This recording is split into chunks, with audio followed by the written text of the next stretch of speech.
Louvado seja o nome de Jesus. Ainda nesse espírito, você pode sentar, querido.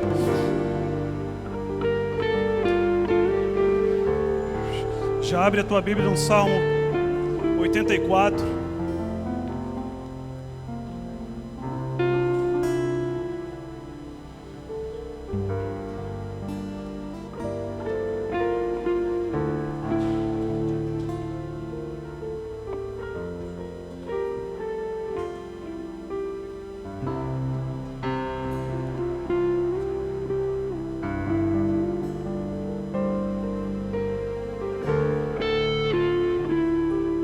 Salmo 84.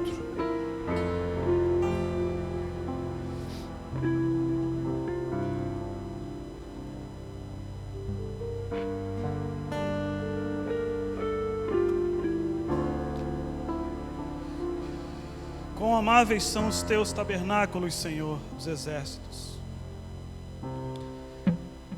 A minha alma está anelante e desfalece pelos teus átrios, ó Senhor. O meu coração e a minha carne clamam pelo Deus vivo. Até o pardal encontrou casa e a andorinha ninho para si, junto aos teus altares, Senhor meu e Deus meu. Bem-aventurados que habitam em tua casa, te louvarão continuamente.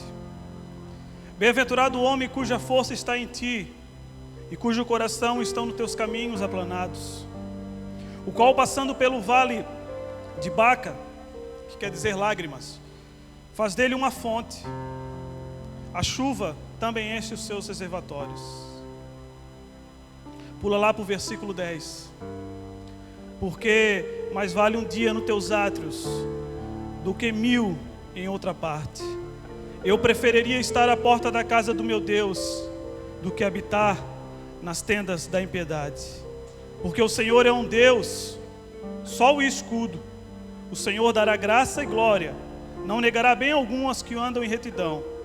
Senhor dos exércitos, bem-aventurado o homem que põe em ti a sua confiança. Espírito Santo, nós adoramos o nome do Senhor. E o adoramos por causa desta palavra, Senhor. Que possamos, ó Deus, aprender de ti. Entender, Deus, que a tua palavra é vida. E só podemos viver e ter uma vida em abundância, Senhor, se entendemos e compreendemos e vivemos a verdade da tua palavra. Por isso, Senhor Deus, que venha a sabedoria do céu, que toda sabedoria humana seja aniquilada, Senhor Deus. E possamos entender da tua mansidão, da tua justiça, da tua paz, da tua alegria, Pai. Em nome do Senhor Jesus Cristo. Amém, queridos. Salmo 84 é um salmo que foi escrito por uma família, por alguns irmãos, chamados filhos de Corá. Para a gente entender um pouquinho do contexto, para a gente entender um pouquinho o que esse salmo quer dizer e o clamor do coração desses homens, só vamos viajar um pouquinho e entender esse contexto de Corá. Corá era um levita, lá no tempo de Moisés. Ele era um dos sacerdotes responsáveis pela adoração, responsáveis por trabalhar para o Senhor. Às vezes a gente comete o erro e chama levita só o músico, mas levita é todo aquele que trabalha para o Senhor segundo o Antigo Testamento. E certa vez, esse homem chamado Corá, esse adorador, ele resolve se rebelar contra Moisés, contra Arão e contra Deus. E dentro da própria congregação, dentro de Israel, já no deserto, ele consegue armar uma resistência, armar com mais de 250 homens, uma rebeldia contra aquilo que o Senhor estava fazendo no meio do seu povo. E como era o tempo da lei, você sabe como Deus trabalhava, né, irmão? Você que lê a Bíblia, você conhece a Bíblia. Hoje, graças a Deus, estamos na estação da graça. Mas no tempo da lei, toda rebelião contra o Senhor era paga com morte. Então a Bíblia diz que por causa disso, dessa rebelião, o Senhor se indignou e abriu a terra. Corá e todos aqueles 250 homens caíram nessa fenda que o Senhor abriu. E a Bíblia diz que esses homens queimaram até a morte, porque quando se abriu essa tenda havia fogo no fundo daquela tenda. Isso serviu de aviso para que ninguém mais se rebelasse contra Deus naquele momento. Você pode achar que isso é uma atitude de um Deus brabo, irado, inconsequência e sem amor. Irmão, Deus sabia muito bem o que estava fazendo.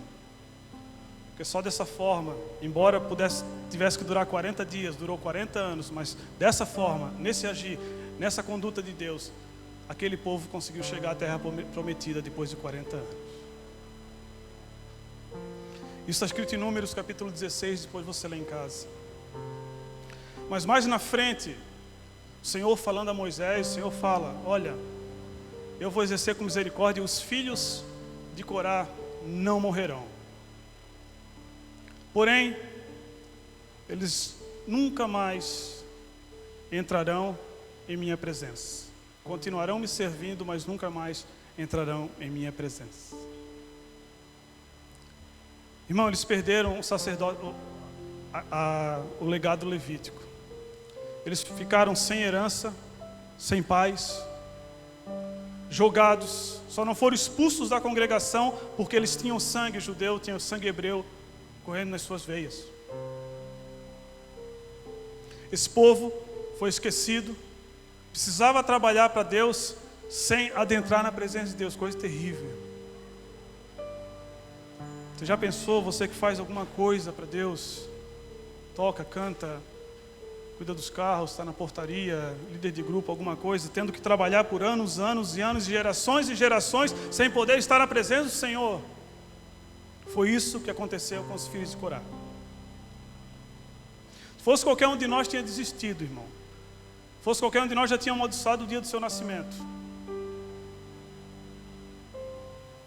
Mas esses homens continuaram servindo ao Senhor, num lugar específico,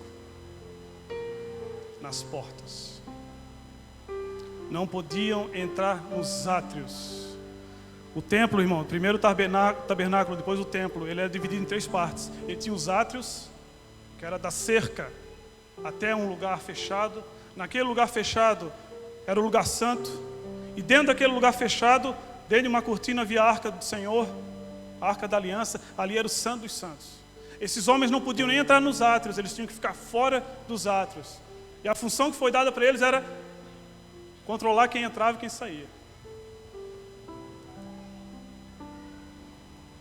E o versículo 3 fala assim: até o pardal encontrou casa e a andorinha ninho para si no templo do Senhor.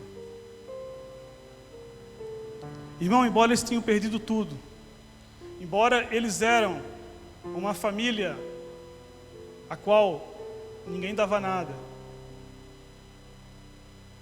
eles ficavam olhando lá de fora.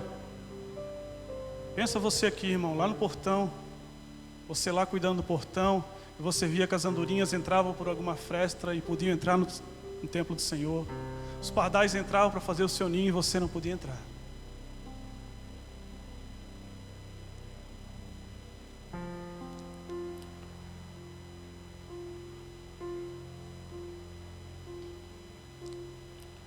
Fico imaginando hoje as nossas vidas, nós que estamos aqui, muitas vezes sem vontade de adorar o Senhor,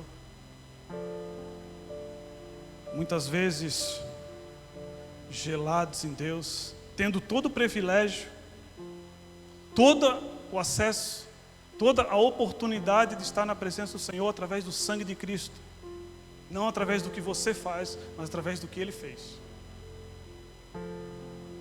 Irmão, havia uma sede, uma loucura de poder entrar na presença do Senhor, eles não podiam. Existia um anseio ardente no coração de cada um, dizia: meu Deus, lá vai mais uma família alegre, entrando, tendo comunhão. E eles iam lá e sacrificavam, e matavam um novilho, e sacrificavam. Então o sumo sacerdote ia lá com as suas mãos sujas, aspergidas com sangue, e passava no propiciatório. E a glória do Senhor vinha. E aquele sumo sacerdote era envolto pela glória do Senhor. E aqueles que estavam no santo lugar também tomavam um pouco do Senhor. E até aqueles que estavam no átrio entendiam que Deus estava ali. E sentiam a presença do Senhor. Mas aqueles que estavam no portão lá fora, eles não podiam. Irmão, disso aqui, desse acontecimento de Números até esse salmo foi escrito, creio que passou 400 anos. 400 anos das 5 gerações ou mais. Você já pensou algo que foi decretado por Deus na vida do bisavô do seu bisavô? E que hoje você estaria vivendo por causa do erro do bisavô do seu bisavô. Mas mesmo assim, isso não esmurecia a sua fé e a sua necessidade de Deus. Você estaria lá fora, nos portões de Deus, tendo inveja dos pardais, das andorinhas, porque eles podiam entrar e eles não.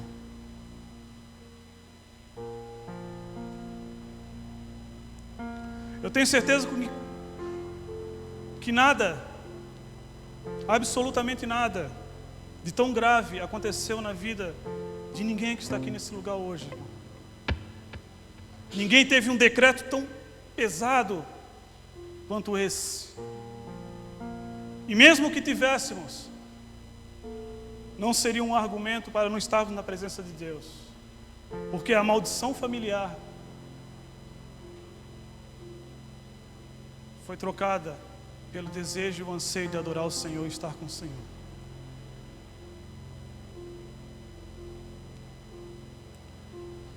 O versículo 10 fala assim: vale mais um dia nos teus átrios do que 1000 em outro lugar. Eu prefiro estar na casa do Senhor. Irmão, não é uma palavra de Davi, não é uma palavra de um sumo sacerdote, não é uma palavra de Moisés, não é uma palavra de Abraão. Todos esses homens praticamente viram a Deus. Deus chama Abraão de amigo. Deus permite que Moisés veja um pouco da sua glória na fenda da rocha. Com 17 anos, Davi já tinha escrito metade dos salmos que a gente conhece. Davi é um homem que foi cheio do Espírito Santo. Ou qualquer outro profeta que Deus mandava, eles iam, eles ouviam Deus todo dia. Não. Era alguém que pela lei, por séculos e séculos, tinha um peso nas costas, que o impediam de adentrar a presença do Senhor.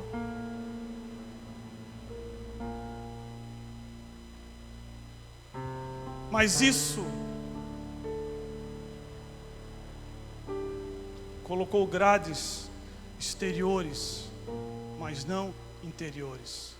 Por dentro, esses homens e essas mulheres eram livres. Por dentro, esses homens e essas mulheres tinham anseio em adorar ao Deus que eles nunca sentiram.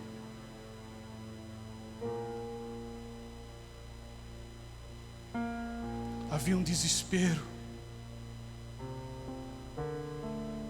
a qual nem com uma andorinha eles podiam se comparar. Havia um anseio, uma adoração de uns rejeitados como esse, irmão, que nos ensina tanto nos dias de hoje. Será que se eu visse aquele portão fechado lá, eu passaria os 70 anos que eu vou viver, ou 80, ou antes, se Deus me chamar, e o Davi viveria mais 70 anos, e o filho do Davi viveria mais 70 anos, e o seu neto viveria mais 70 anos do lado de fora? E eles levavam os filhos e diziam: pai, vamos entrar, não podemos. Por quê? Porque o bisavô do teu bisavô errou, meu filho. E o que é que nós estamos fazendo aqui? Eu vou ensinar você a adorar mesmo não vendo, não sentindo e não ouvindo nada. Mas não, nos dias de hoje nós precisamos ver, sentir e tocar para poder adorar o Senhor. Nos dias de hoje a nossa conta bancária precisa estar boa. Nos dias de hoje o Rafa precisa cantar a música que você gosta. Eu preciso pregar uma palavra que vai animar o seu coração.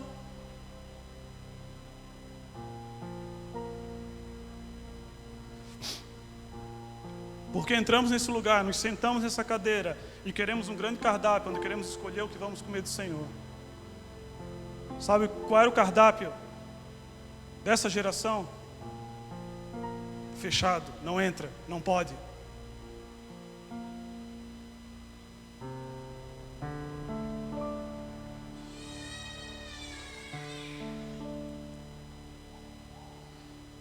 Será que ainda vamos precisar ver para adorar o Senhor? Existe uma frase, irmão, que ela é anônima, mas essa frase ela se atribui a uma freira, uma ex-muçulmana que se converteu ao catolicismo, creio que no século 8 depois de Cristo.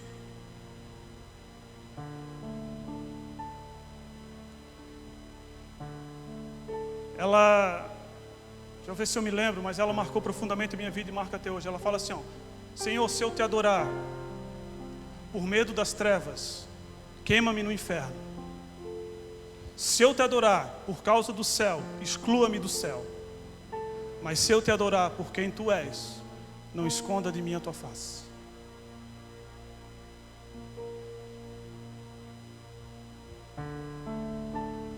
Uma freira católica de sangue muçulmano nos ensina no século 8, nos ensina hoje, no século 21, cristãos que temos Bíblias, belas Bíblias de ensino, que temos músicas de todo gosto, que temos acesso a qualquer coisa que se fala de adoração, louvor. Não temos vontade de adorar a Deus, mesmo tendo livre acesso nos nossos lares nesse lugar.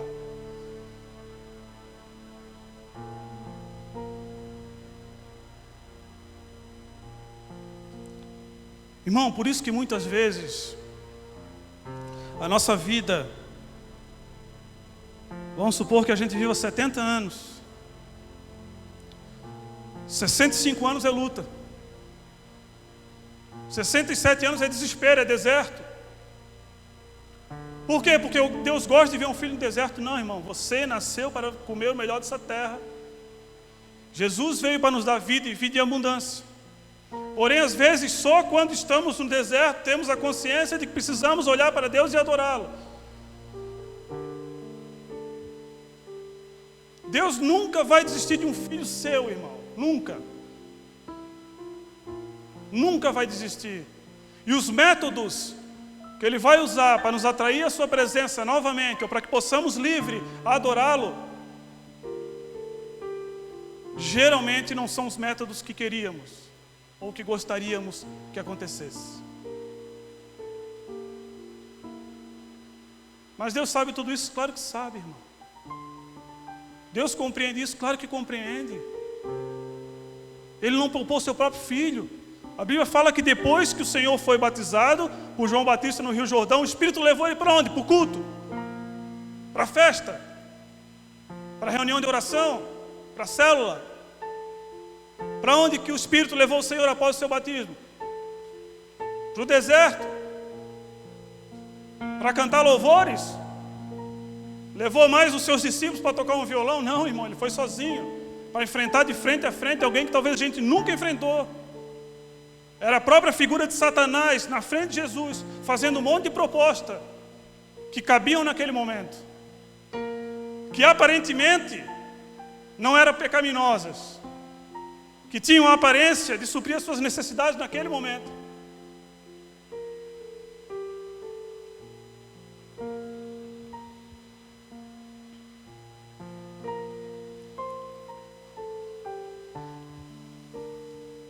Por quê? Porque Jesus tinha pecado? Deus não confiava em Jesus? Claro que confiava, irmão.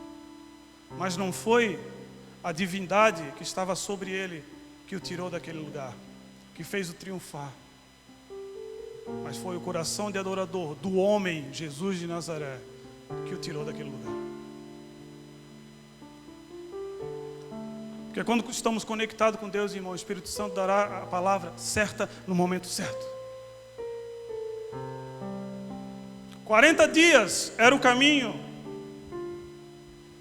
da cidade onde os hebreus viviam até atravessar o Rio Jordão e tomar Canaã, que era uma promessa.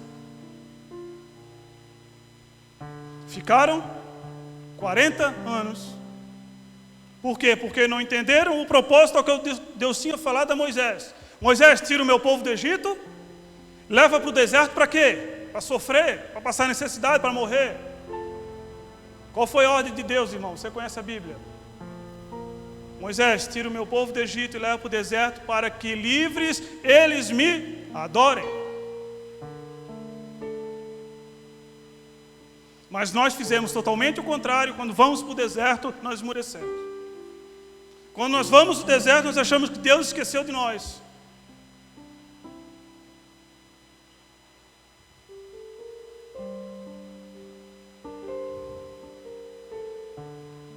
O silêncio de Deus é uma escola, irmão. O silêncio de Deus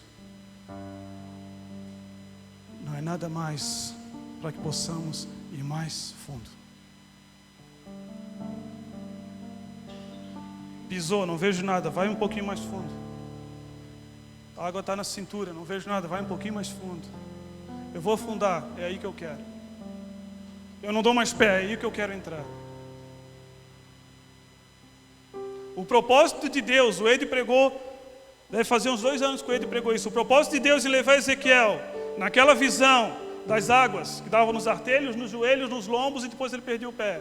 Me lembro até hoje do que o Ed falou. Não era os artelhos, os joelhos, os lombos. Era quando Ezequiel não deu mais pé. Que aí eles entraram no nível de dependência do Senhor.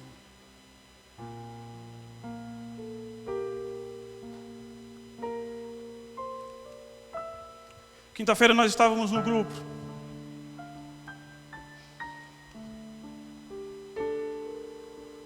E nós estávamos fazendo um momento de dinâmica.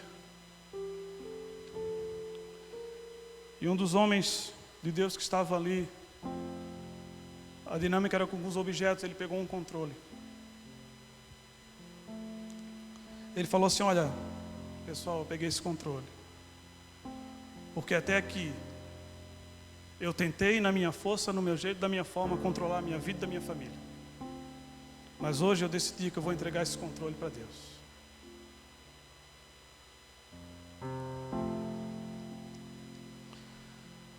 Deus nos leva a lugares onde não queremos ir, para passar coisas a qual não queremos passar. Mas Ele nunca perdeu o controle. Basta que pegamos e entregamos na mão dEle.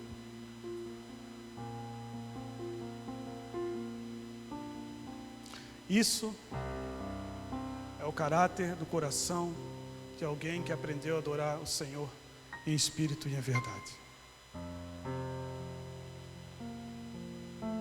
Está tudo ruim, baita oportunidade de adorar. Não vejo nada, grande oportunidade de adorar, porque a gente está sensível. É por isso que Jesus, certa vez, sinceramente, irmão, quando eu me converti, eu demorei anos para entender aquele versículo que Jesus falava assim: olha, mais vale na casa de luto do que na casa de festa. Eu disse, meu Deus, que Jesus doido é esse, que gosta mais de luto que de festa? O que ele estava falando? Que na casa de luto, a sensibilidade de um homem é aguçada. Na casa de luto você pensa na sua vida, você repensa a sua vida. Na casa de luto, você olha para o defunto e fala: podia ser eu, cara. O que é que eu estou fazendo da minha vida? E aí é uma oportunidade para você olhar os seus conceitos, rever os seus valores e voltar a servir a Deus. Porque quando está tudo bem, irmão, você só quer olhar para frente, nunca para dentro de si. Quando está tudo bem, glória a Deus, aleluia, eita Deus bom. Mas quando a gente escorrega, quando por causa das nossas limitações a gente cai, irmão, nós temos grande probabilidade de o primeiro culpado ser Deus, ou de primeiro culpado ser uma pessoa.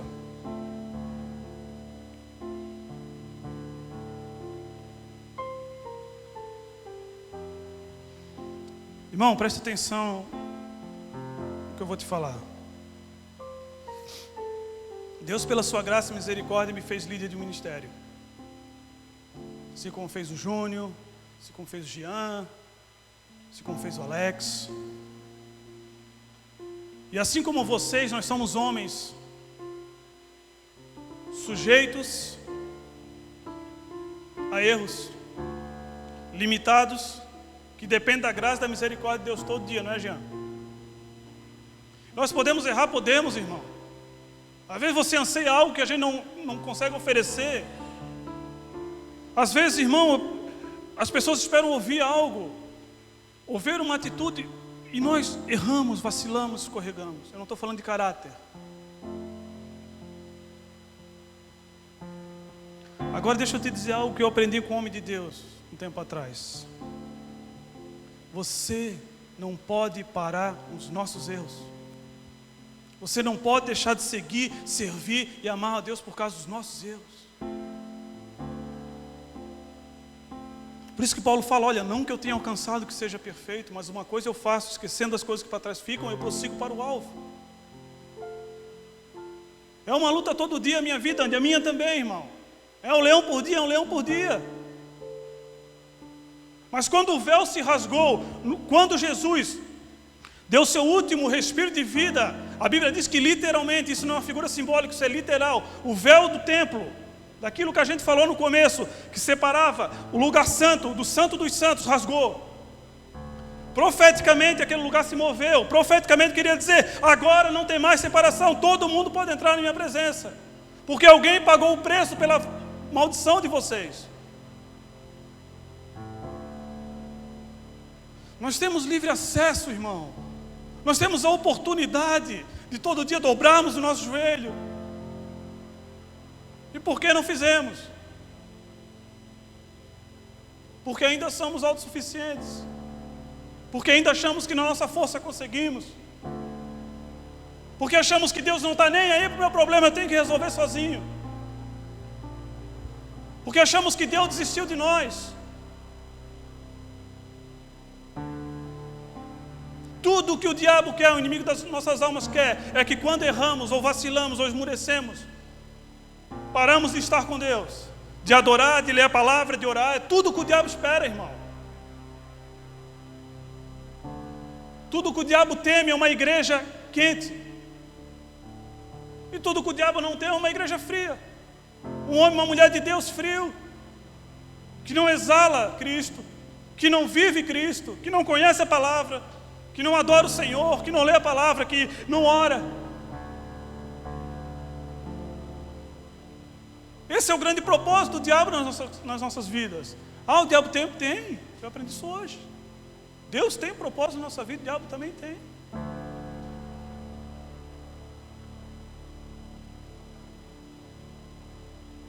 Então o que nos impede de adorar o Senhor?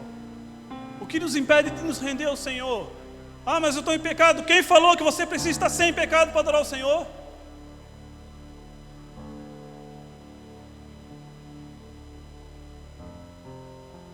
Quem falou? Onde falou?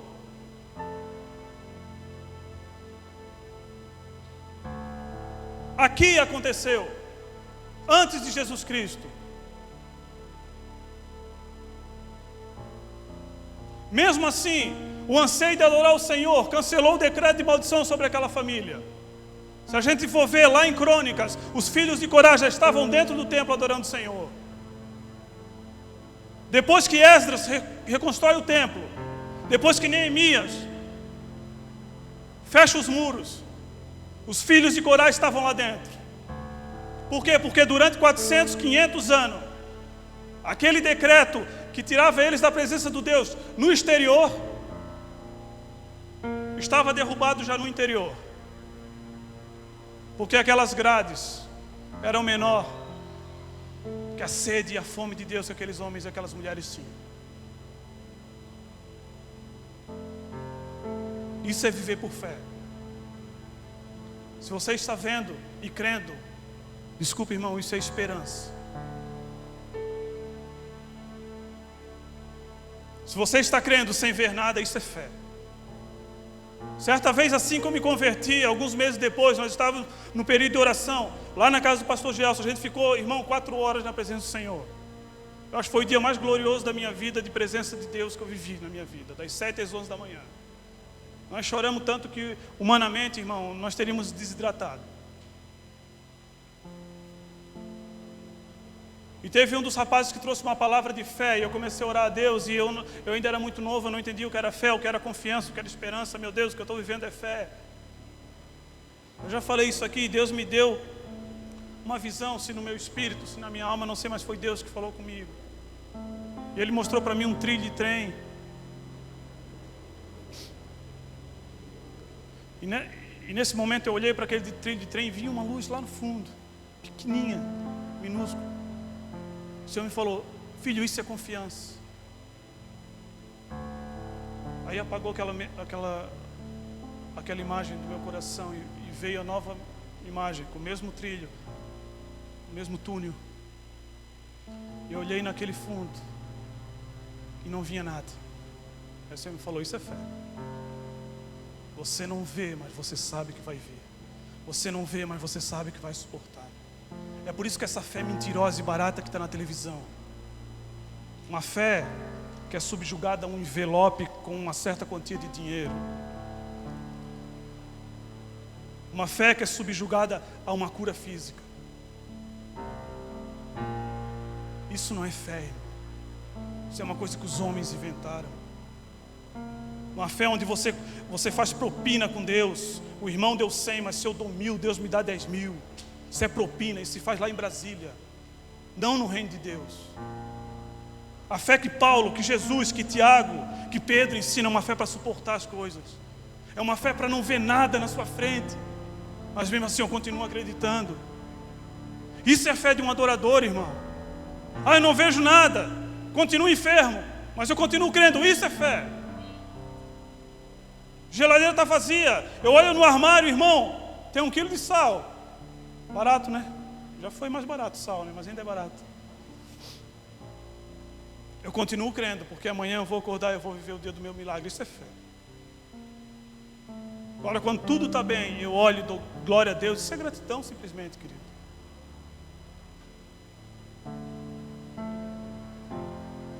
Nunca, em nenhuma dessas 8 ou 7 gerações, os filhos de Coré ouviram, pelo menos não está escrito na Bíblia assim, um dia esse decreto acaba.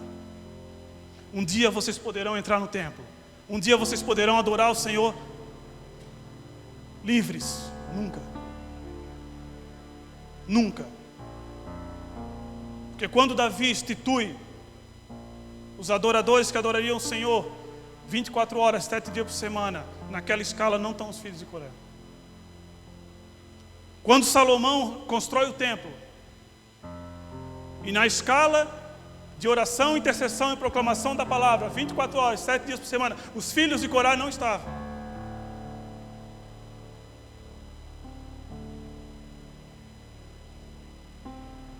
Mas continuavam lá fora, continuavam abrindo os portões, continuavam limpando as portas,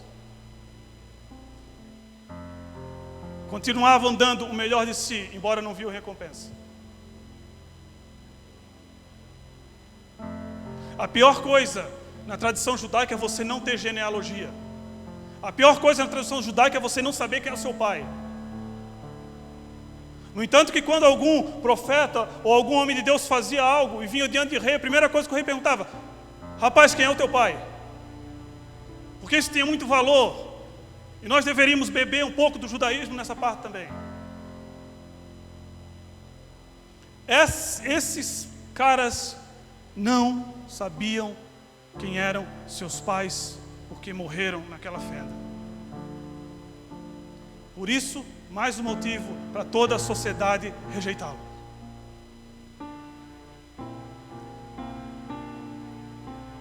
Irmão, mas a rejeição, a frustração, a decepção não podem ou não deveriam ser maior do que o nosso anseio de adorar a Deus. Essa família ainda escreveu outros 11 salmos, e entre eles um dos mais belos, que já deram vida a muitas canções contemporâneas, Você não precisa abrir, que é o Salmo 42. Esses excluídos, esses rejeitados, fora do templo, nas escadarias, nas portas, cantavam assim, ó: como a corça anseia pelas correntes das águas, assim suspira a minha alma por ti, ó Senhor. A minha alma tem sede de Deus, do Deus vivo. Quando poderei me apresentar ante a face do Senhor? Desespero, mesmo sabendo que podia morrer amanhã e o decreto continuar. Mas as suas almas eram consumidas por uma vontade louca de estar com Deus.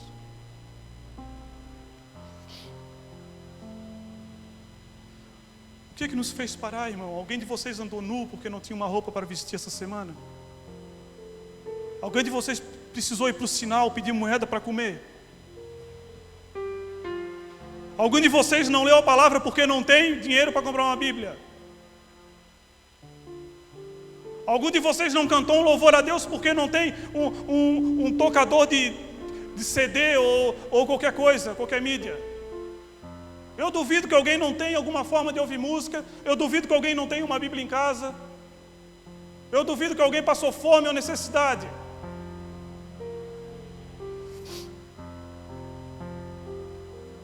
Se não por honra, mas por gratidão, irmão. Se não por anseio, mas por gratidão ao teu Deus.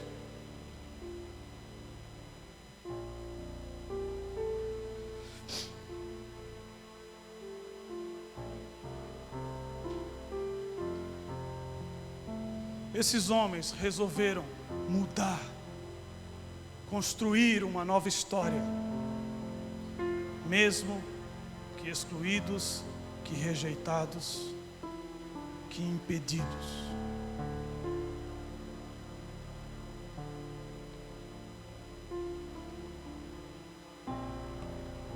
Irmão, no Antigo Testamento, segundo a tradição e segundo o Evangelho que narram uma dessas histórias, havia lá em Jerusalém alguns atos, alguns movimentos do Espírito Santo e de anjos que traziam curas e avivamentos, como lá no tanque de Betesda.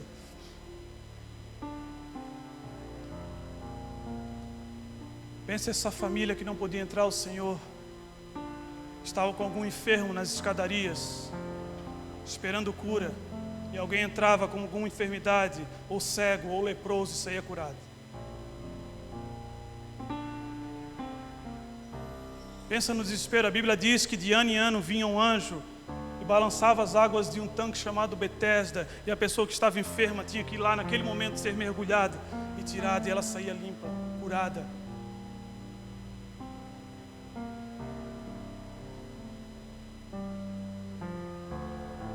Pensa nesses desesperados e rejeitados pelo lado de fora, vendo as pessoas entrarem doentes e saindo curadas.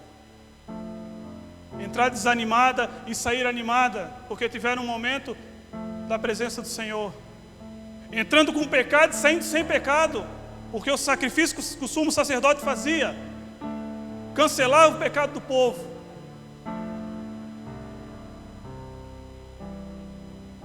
Pensa eles olhar da parte de fora e ver a nuvem de glória do Senhor invadindo aquele lugar.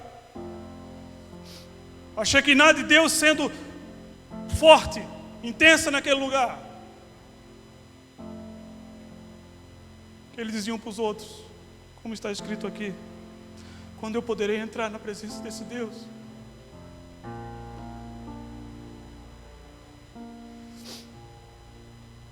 Esses homens eram muito mais livres do que muitos que podiam entrar lá dentro.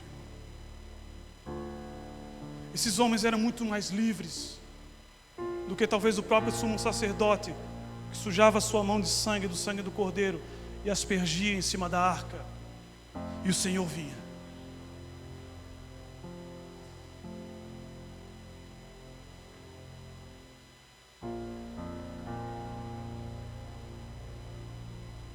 Algum de nós, irmão, teve esse decreto sobre a sua família? Algum de nós, quando chegou nesse lugar, viu o portão fechado e o pastor dizendo: não, você não, sua família é indigna. Alguma palavra no Antigo e no Novo Testamento que fale: quando você estiver aqui, realmente não adore. Quando você estiver dessa forma, realmente não entre na presença do Senhor. Muito pelo contrário, ele fala assim: ó, vinde a mim, todos os vós que estáis cansados e sobrecarregados, pois eu vos aliviarei.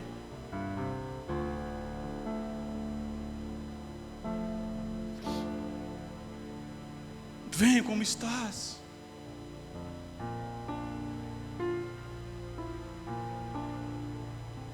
A promessa de alívio, de descanso do Senhor não está condicionada ao que fizemos, mas ao que Ele fez. Por isso, o que Ele fez nos habilita a estar à Sua presença, o adorando o Espírito em verdade. Sabe quem foi a primeira missionária da era cristã?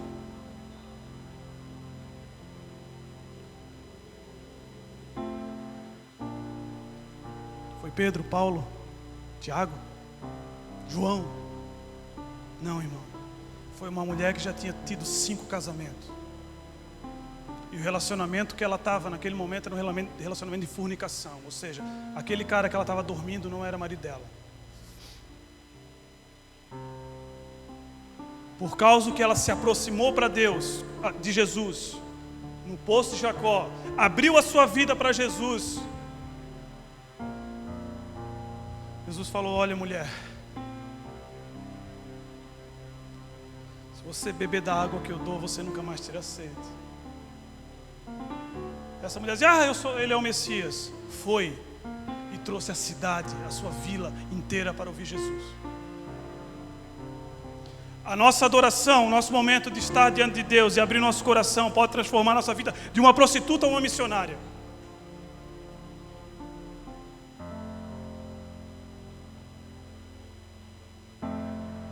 Quer exclusão, irmão? Pensa nessa mulher. A mulher não é valorizada até hoje na sociedade judaica. Agora pensa 2000 anos atrás, onde a própria lei de Moisés autorizava que uma mulher fosse pega em adultério ou fornicação, fosse apedrejada até a morte. A mulher repudiada por um marido já era um lixo para a sociedade, agora pensa por 5. Isso não somou, isso não influenciou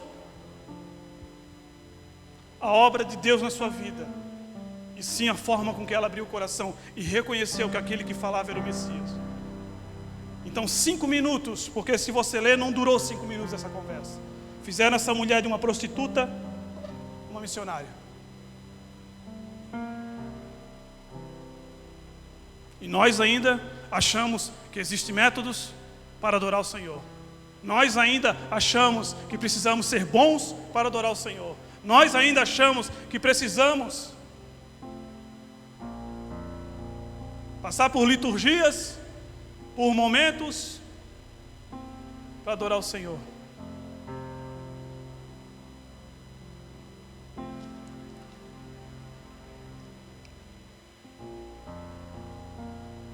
Pensa num homem chamado Jó,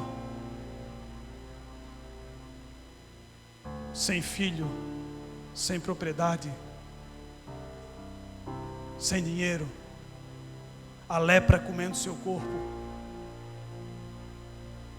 pegava pedras, o que tinha na mão, o que tinha no chão, para coçar suas feridas, porque suas mãos, com certeza, ele já tinha perdido os sentidos.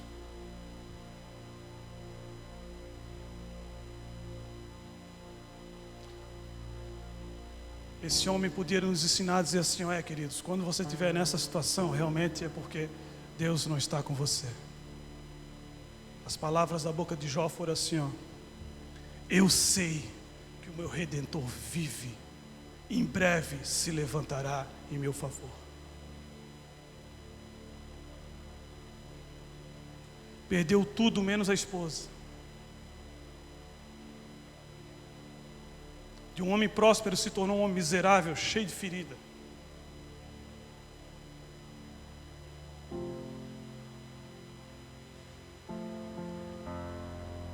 para que no final do seu livro ele fale assim, ó: sabe esse Deus aí? Antes eu conhecia ele de ouvir falar, mas agora eu conheço de com ele andar. Acaso um homem que perde tudo vê Deus no seu lado, irmão? Acaso um cara que está cheio de ferida sente Deus no seu lado? Esse homem sentiu, esse homem viu, esse homem conversou com Deus.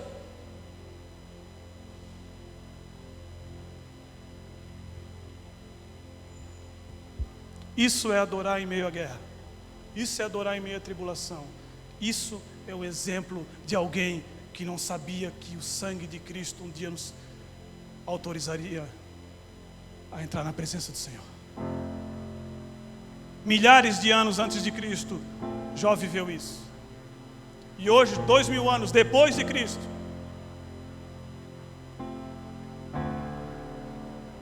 somos mais miseráveis e incrédulos, muitas vezes, do que homens que jamais conheceram a graça. Não existe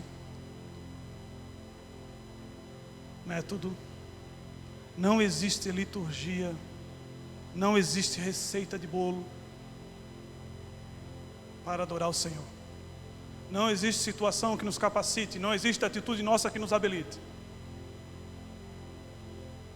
Existe um Deus, existe o sangue do Cordeiro e existe o nosso coração. As duas partes, Deus e o sangue do Cordeiro, estão sempre disponíveis. Então cabe a quem? A nós.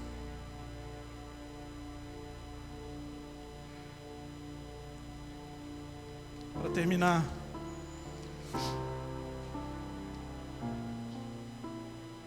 eu estava vendo o pastor Judson Oliveira falando da missão dele na Namíbia. Eles têm um trabalho muito lindo na Namíbia, é um dos países mais miseráveis do mundo. Na África, segundo país com menor renda per capita do mundo, $30. $30 por ano uma pessoa produz naquele país, irmão. Eles não tinham energia elétrica, eles não tinham nada para fazer um culto. Então eles foram de caminhão até perto de uma determinada vila e abriram o caminhão, pegaram um violão e começaram a adorar o Senhor.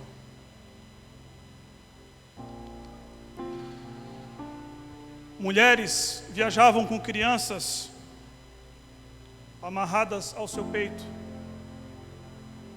Andavam cerca de 120 quilômetros caminhando sob o sol escaldante do deserto da Namíbia.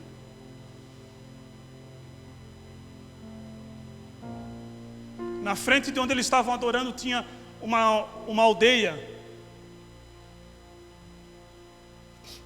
que era totalmente dominada pelo ocultismo e pelas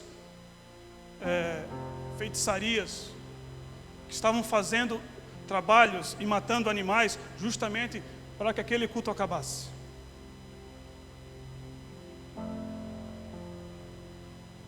E as pessoas foram chegando. Segundo o relato do Judson, tinha quase 2.500 pessoas. A vila mais próxima dali tinha, se eu não me engano, 58 famílias. Depois era 30 quilômetros outra vila, 40 quilômetros outra vila, 100 quilômetros até 120 quilômetros. As pessoas viajaram, caminharam 16 horas, porque sabiam que no domingo à tarde teriam um culto ao Deus que elas não sabiam nem quem era.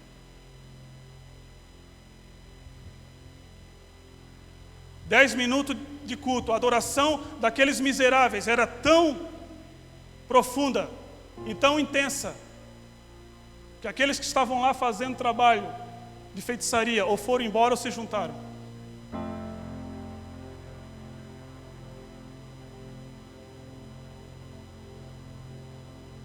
Quem conhece o Judson sabe que ele mal fala português. Fala um português muito ruim. E ele falando que ele fez um apelo que não sabia em qual língua que era, e todo mundo veio à frente, com certeza era no dialeto dos caras. Por quê? Porque alguém decidiu botar um filho amarrado no seu corpo e caminhar 120 quilômetros. Depois de alguns dias, pessoal dessa missão do pastor Judson ficaram sabendo que algumas pessoas morreram no caminho. Alguns senhores e senhoras morreram de sede ou com alguma enfermidade que já tinham, porque queriam adorar ao Deus que talvez eles nunca soubessem quem foi. A Namíbia fala 680 dialetos. Eles não conseguem fazer Bíblia nos 680 dialetos, porque a maioria não se escreve, só se fala. Mesmo assim, 2.500 pessoas estavam lá para aceitar o Jesus Cristo, que muitas vezes nós deixamos de lado, porque estamos acomodados.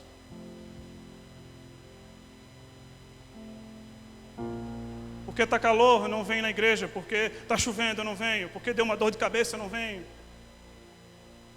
Porque o futebol, eu vou ver o futebol até dormir, aí não deu para orar, e outro dia eu acordo atrasado para ir para o serviço. Aí eu chego, vou dar atenção para o meu filho, atenção para minha esposa, ver um programinha na televisão, passou, outro dia que eu não adorei o Senhor.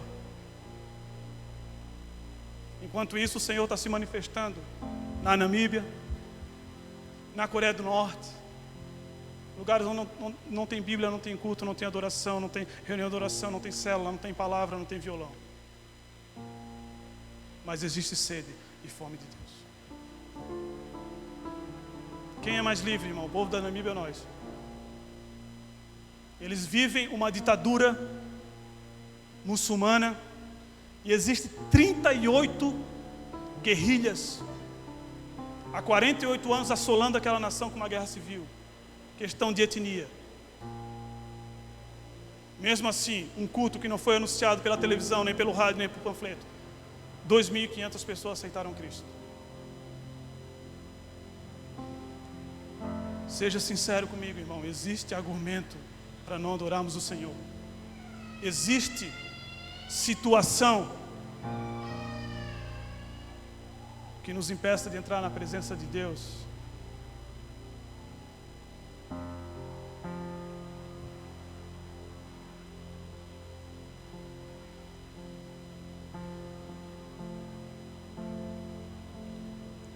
Você não precisa ir para o deserto para adorar a Deus. Você não precisa ser tomado por uma enfermidade para chegar perto de Deus. Você não precisa perder um ente querido. Você não precisa perder o emprego. Você não precisa estar numa crise matrimonial. Você não precisa que o seu filho esteja nas drogas.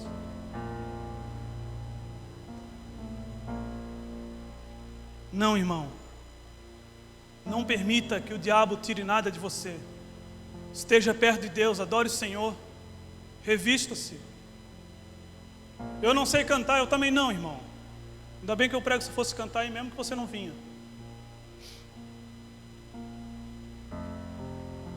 Mal arranho um violão. Sou chato para música. Mas eu sei que nada dessas coisas pode me impedir de adorar o Senhor. Basta que eu me aproxime dEle. Abre o meu coração. Aceite a minha limitação e a minha necessidade da graça dEle.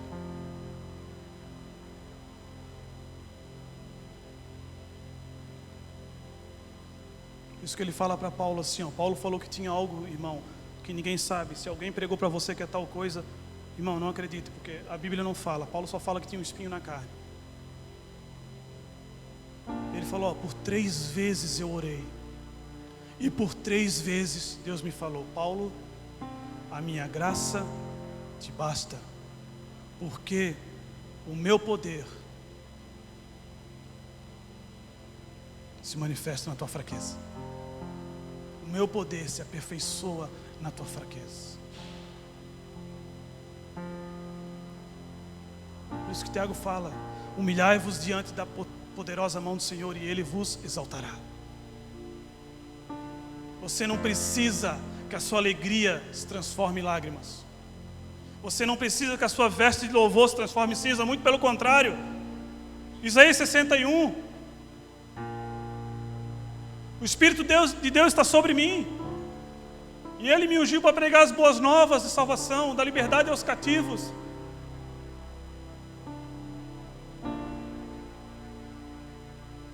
Da coroa em vez de cinzas.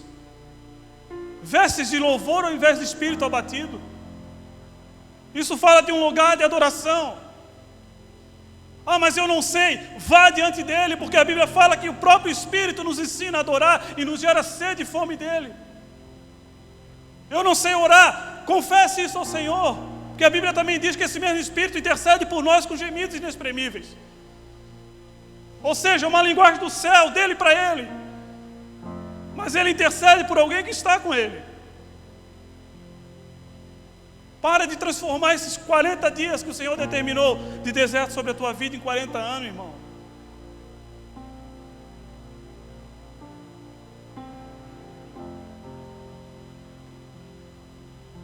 Hoje cantamos milhares de canções, mas vai ver, eu tenho aqui nessa Bíblia, a harpa cristã, 500 e alguma coisa de hinos que foram escritos de 500 anos para trás, até o século XIX. Vai ver onde esses caras compuseram essas canções. Vai ver se era no culto. Não, irmão, era na cadeia. Era sendo apedrejado por amor a Cristo. Era sendo apedrejado porque estava pregando o Evangelho.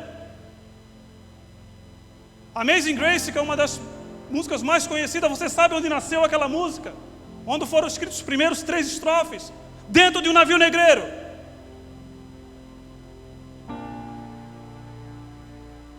Alguém foi na África roubar alguns habitantes daquele lugar para levar para os Estados Unidos. A Inglaterra foi. E lá tinha um padre que benzia os escravos para eles entrar dentro do navio. Naquele benzimento, alguns entenderam que existia um Salvador. E com as suas mãos algemadas uns aos outros, compuseram os 3 primeiros estrofes da música Amazing Grace, que quer dizer maravilhosa graça.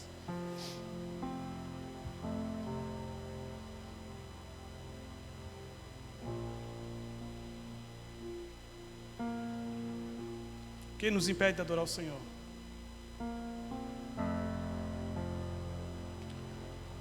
Fique de pé essa noite, querido. Fique de pé comigo nessa noite.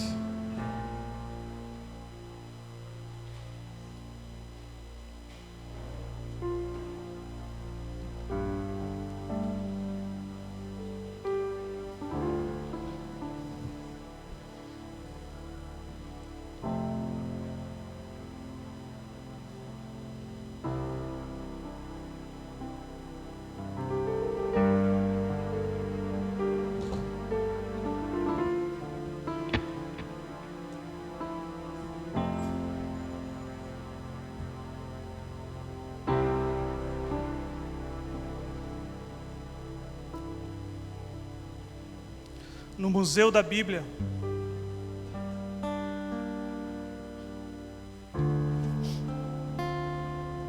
o Museu da Bíblia foi construído na casa de John Bunyan, o homem que escreveu O Peregrino, os maiores pregadores. O Peregrino é o livro mais vendido, o livro cristão mais vendido da história. Quem já foi no Museu da Bíblia, na casa de John Bunyan, no lado da cama dele, era uma casa de madeira, com piso de madeira. No lado da cama dele, tem 2 buracos, com cerca de 30 milímetros, 3 centímetros de profundidade cada buraco. Você já imagina o que é esse buraco, né, irmão? Foi os joelhos deles que fizeram aquilo. Aquele homem dormia 3 a 4 horas por noite. E orava 6 horas. Adorava o Senhor 6 horas.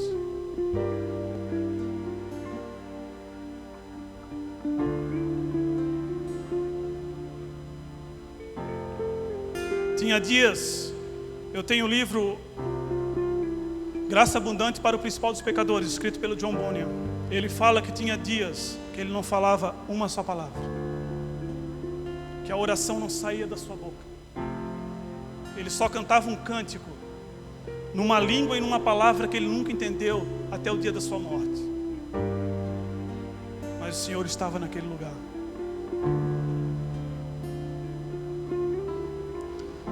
A adoração é a maior, talvez a única arma de guerra de um cristão, irmão.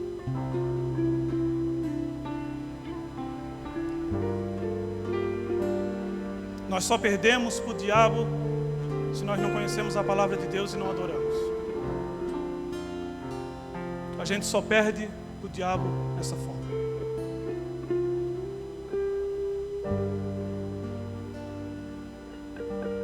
Um dia ele voltará, irmão. Um dia ele virá sobre as nuvens. Um dia, como a palavra diz, nós ouviremos o bradar do anjo do Senhor.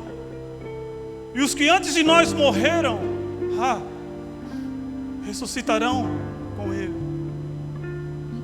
E depois nós, os que permanecemos, viveremos para sempre com ele na glória.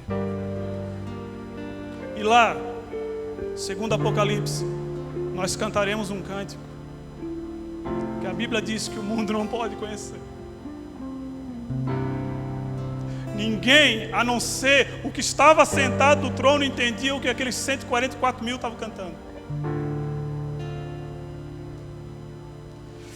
A adoração é a linguagem do reino.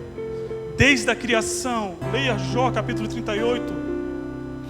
Enquanto Deus criava o mundo, as estrelas cantavam.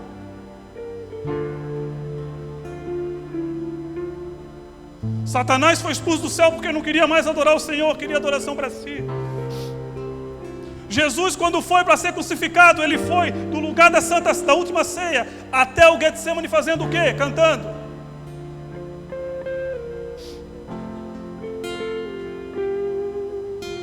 Quando Paulo e Silas estavam sangrando por causa das torturas, algemados no tronco, um de frente para o outro, o que é que eles estavam fazendo? Cantando, louvando, adorando.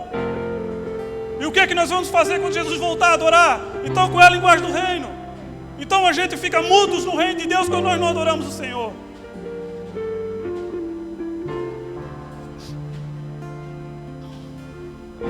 Feche seus olhos, irmão.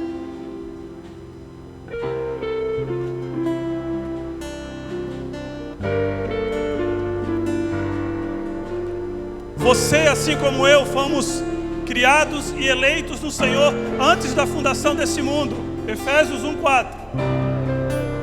Para sermos louvor da sua glória. Não para sermos ricos, não para sermos bem-sucedidos, não para termos grandes ministérios, sermos grandes pregadores, tocadores, para sermos louvor da tua glória.